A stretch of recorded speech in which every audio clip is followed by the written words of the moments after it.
南吳大學5月28公告這申請入學的錄取名單，結果隔當天考生就收到簡訊，講這成績是算唔對去，定假成績單。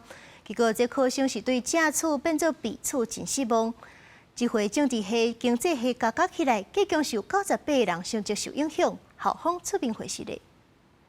二輩對網絡頂印榜單，看到家己佇咧政治系正數名單內底，不過隔當天學校才通知講成績有錯誤，會閣定假。張小姐後生閣去查了，正數變弊處，本來已經確定上榜，怎麼心情變正歹？家長講哪會出這種代志？我個人覺得這是不應該有的一個錯誤。東吳大學這麼老字號，公布前，校方難道沒有一個嚴謹的審核的一個制度嗎？家長講，除了簡訊通知，國務長姚寄一張批表示道歉。不過講會針對個別受影響的考生提供協助加諮詢。不過到這麼也無清楚具體內容，也想要知影到底是出什麼問題。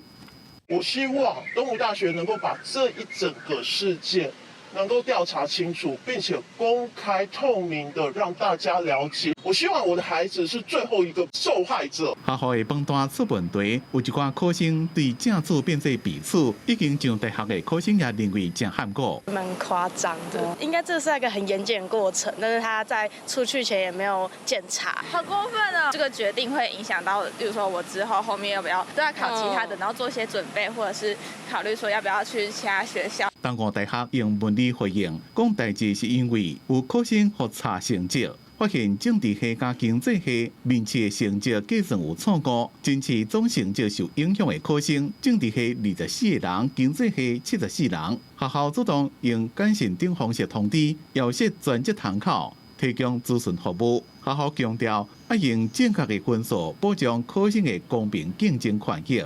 不過對考生甲家長造成困擾，學校表示道歉，也啟動檢討加改善機制。考生甲家長講，因了解也尊重學校用正確的分數做錄取的原則。不過為什麼規件代志有錯誤，在過程中所攏無發現？因為學校講會提供協助諮詢，但是學生若想要無被錄取，學校要安怎協助？記者綜合報道。